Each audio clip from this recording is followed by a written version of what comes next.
Bismillahirrahmanirrahim. Assalamualaikum warahmatullahi wabarakatuh. Eh, Baiklah, perkenalkan kami dari kelompok 6 ingin mempresentasikan proyek PJBL kami yang berjudul Penerapan Konsep Termodinamika pada AC atau penyejuk ruangan. Yang dimana mata kuliah ini diampu oleh Bapak Profesor Fakhrul Razi, SPD, MSc, PhD.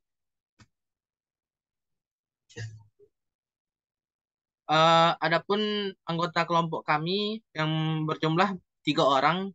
Yang pertama ada saya sendiri yaitu Muhammad Ulana Zaki dengan NIM 21034070. Yang kedua ada Muhammad Khalid Kadafi dengan NIM 21034102. Yang ketiga ada Razu Al Furkan Handi dengan NIM 19034030. Baiklah, adapun pembahasan yang akan kami bahas pada video kali ini. Yang pertama ada termodinamika, yaitu menjelaskan apa itu termodinamika. Yang kedua, siklus termodinamika, yaitu menjelaskan siklus-siklus pada termodinamika. Yang ketiga, konsep air conditioner, yaitu menjelaskan konsep termodinamika pada AC. Yang keempat, komponen AC, menjelaskan komponen apa saja yang ada pada AC.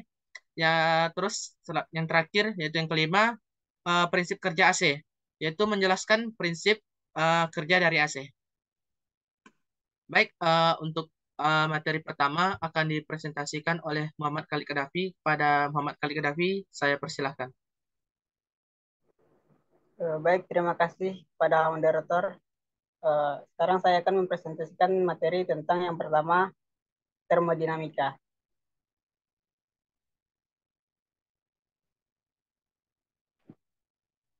Eh, Termodinamika adalah ilmu tentang energi yang secara spesifik membahas tentang hubungan antara energi panas dengan kerja.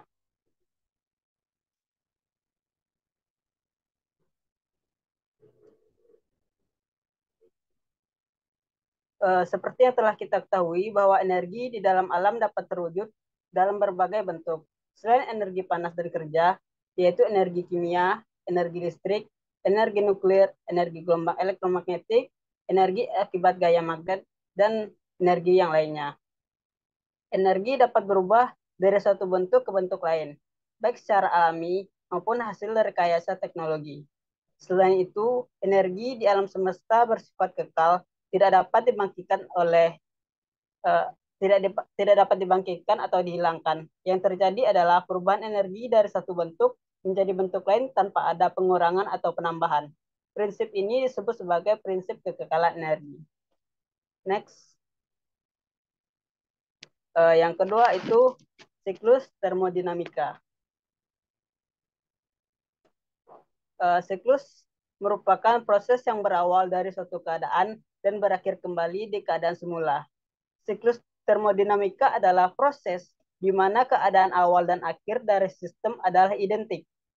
Akibatnya, energi yang tersimpan dalam sistem tidak berubah antara keadaan awal dan akhir.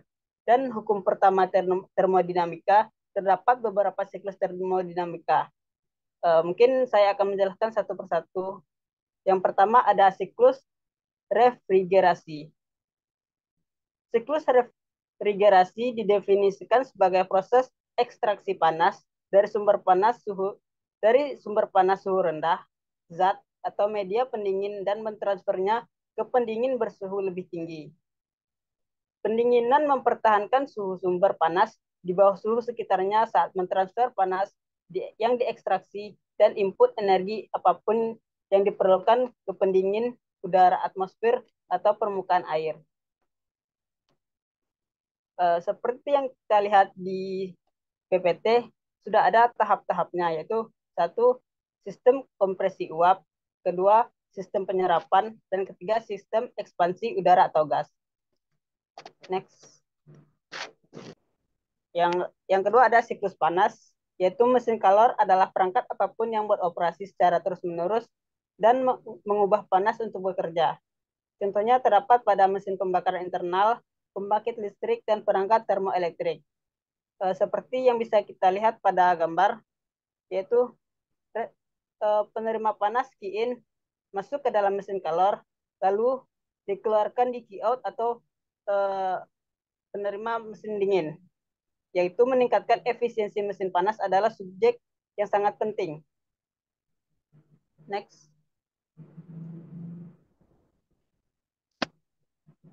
Hukum kedua termodinamika sering digunakan ketika efisiensi menjadi perhatian dan dapat diekspresikan dalam berbagai cara yang berbeda, tetapi setara.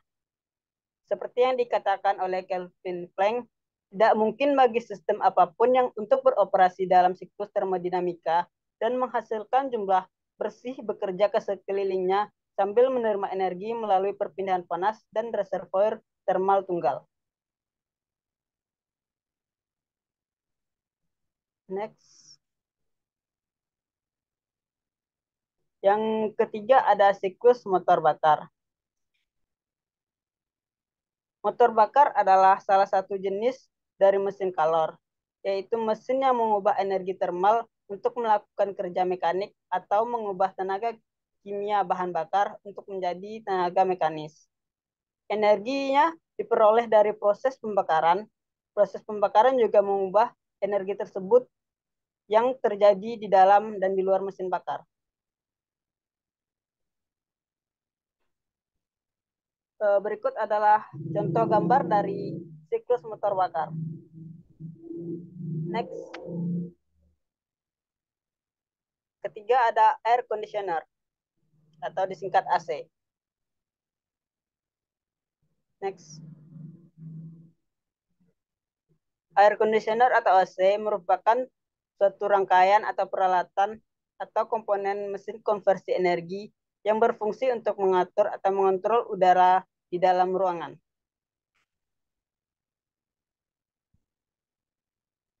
Konversi energi yang dilakukan oleh mesin pengkondisian udara adalah upaya untuk menghasilkan efek pendinginan. Penyegar udara atau AC dirancang dengan menggunakan bahan atau unsur pendingin refrigeran yang mempunyai sifat mekanis yang dimasukkan ke dalam satu sistem peredaran udara untuk diedarkan melalui komponen-komponen utama penyegar yang telah dibuat sedemikian rupa sehingga dapat menghisap ataupun menyerap suhu panas udara di dalam ruangan dan memindahkannya keluar ruangan sehingga terciptanya suatu penyegar udara yang ideal.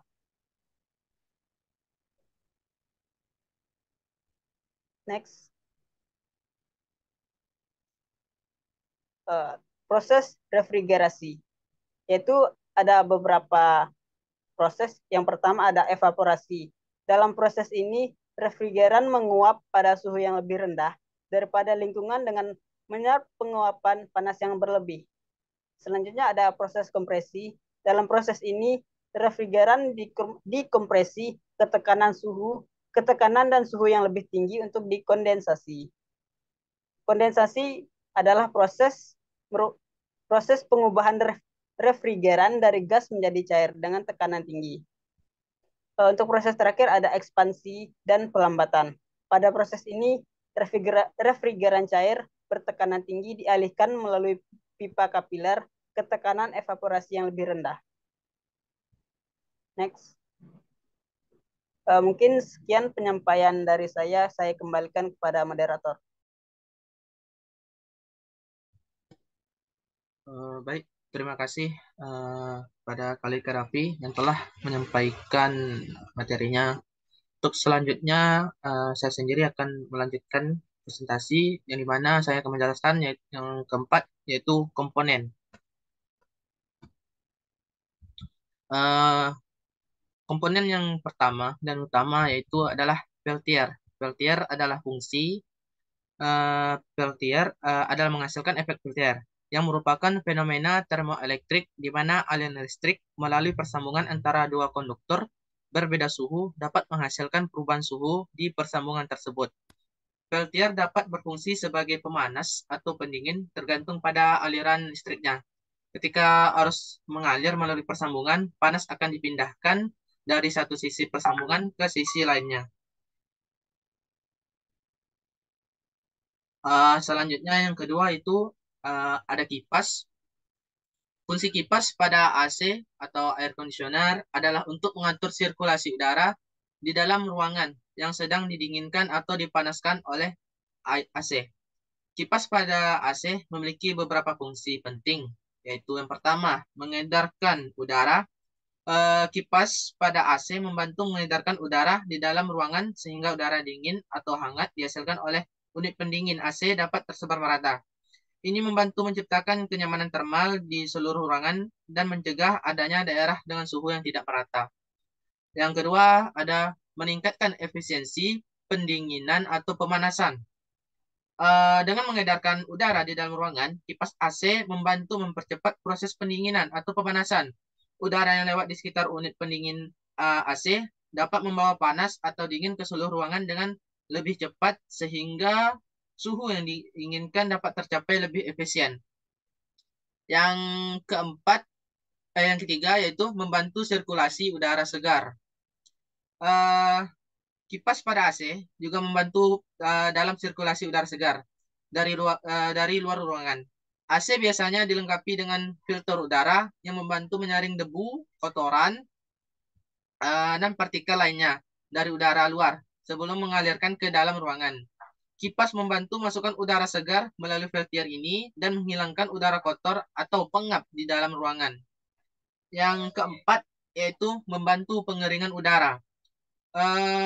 AC juga berfungsi sebagai pengering udara dengan menghilangkan kelembaban di dalam ruangan. Kipas pada AC membantu menghembuskan udara di atas permukaan pendingin yang dingin yang mengakibatkan kondensasi kelembaban di udara. Kemudian air kondensat ini didapat dikumpulkan dan dibuang dari unit AC. Jadi secara keseluruhan kipas pada AC memainkan peran penting dalam menciptakan kenyamanan termal di dalam ruangan dan membantu proses pendinginan pemanasan serta sirkulasi udara yang optimal. Untuk komponen selanjutnya, yang ketiga yaitu ada heatsink. Heatsink pada AC berperan penting dalam menjaga suhu optimal. Komponen yang menghasilkan panas seperti kondensor dan kompresor dengan mendinginkan komponen-komponen tersebut. Heatsink membantu meningkatkan efisiensi AC, meningkatkan umur pelayanan, dan menjaga kinerja sistem AC secara keseluruhan. Yang keempat, ada adapter. Fungsi dari adapter adalah mengubah format, jenis atau tegangan listrik, arus listrik, atau konektor agar sesuai dengan persyaratan perangkat elektronik yang digunakan. Adapter digunakan untuk mengonversi tegangan arus atau konektor agar perangkat dapat berhubungan beroperasi dengan aman dan efisien. Untuk selanjutnya, sebelum memasuki prinsip kerja, ada video yang akan kami tampilkan selama masa pembuatan atau progres pembuatan dari air conditioner tersebut, uh, uh, dan akan kami tampilkan sebagai berikut.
Bismillahirrahmanirrahim. Assalamualaikum warahmatullahi wabarakatuh.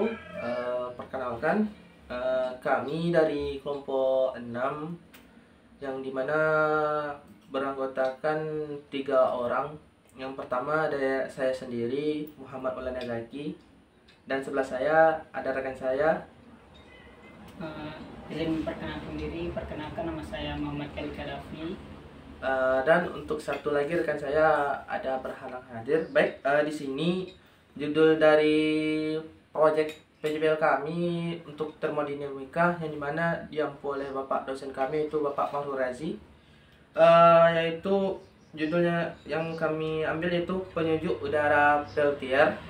Dan untuk alat komponen yaitu kami gunakan ada kipas, heatsink, Peltier, dan adapter. Dan untuk pengukur suhu sendiri kami menggunakan yaitu termometer digital.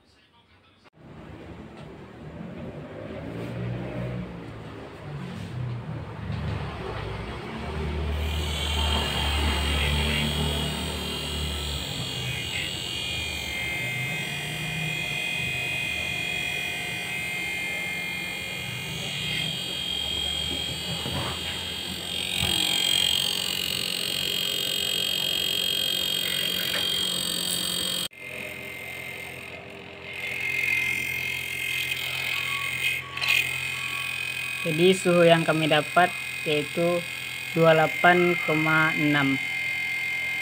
derajat.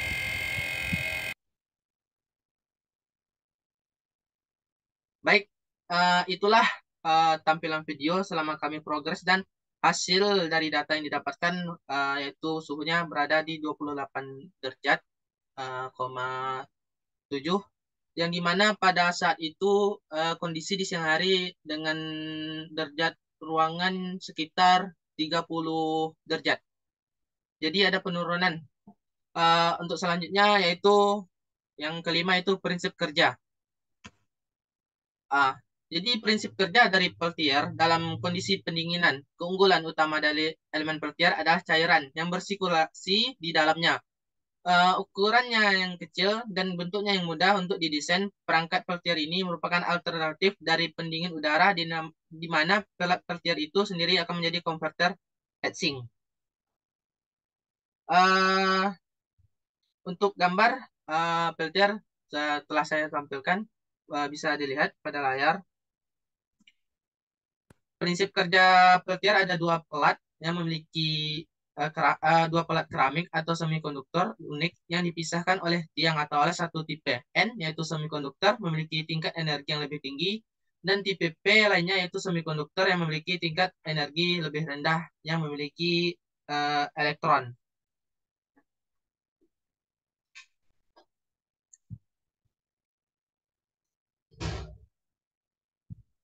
Perbedaan suhu pada kedua pelat permukaan Peltier, bagian pelat penyejuk akan menghasilkan udara sejuk dan bagian panas akan menghasilkan heatsink pendingin thermal elektrik atau dikenal sebagai thermoelectric cooler atau TAC. Seperti yang telah terpapar pada gambar, yang dimana untuk heatsink telah ditempelkan, kemudian ada P2N semikonduktor, kemudian ada material, selanjutnya ada isolator dan cooling dari plate. Untuk selanjutnya yaitu cara kerja dari pendingin heatsink. Pendingin heatsink terbuat dari aluminium, di mana bagian ini bersentuhan dengan bagian panas termoelektrik ketika kutub positif dan negatif dari motor termoelektrik masing-masing dihubungkan ke terminal sumber tenaga listrik. Panas akan dilepaskan oleh bagian panas dari modul termoelektrik. Jadi head cooler saat ini berada pada tahap transisi di mana proses perpindahan panas mengalir ke head cooler dan selanjutnya panas dilepaskan ke media luar melalui sirip-sirip pendingin. Seperti yang kita tahu bahwa dari heatsink memiliki sirip-sirip pendingin seperti bisa kita lihat pada gambar sebelumnya. Terus selanjutnya yaitu nilai kalor yang diserap oleh Peltier head cooler bekerja memindahkan energi panas dari benda bersuhu tinggi ke benda bersuhu rendah.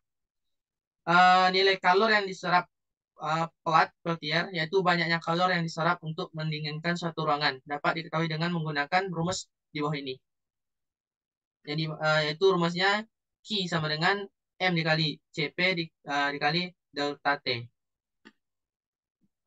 Untuk Q yaitu kalori yang diserap, kilokalori dalam satuan. Selanjutnya yaitu M yaitu untuk massa, berat atau produk yang didinginkan dalam satuan kilogram. Selanjutnya itu CP, koefisien perpindahan panas dari produk di atas titik beku dengan satuan kilokalori per kilogram derajat Celcius. Soalnya itu delta T perubahan suhu dalam satuan derajat Celcius. Sekian presentasi dari proyek PJBL kami. Mohon maaf apabila ada kesalahan. Semoga dengan video yang kami paparkan akan membantu untuk dalam penelitian-penelitian selanjutnya. Mohon maaf apabila ada kurangan. Assalamualaikum warahmatullahi wabarakatuh.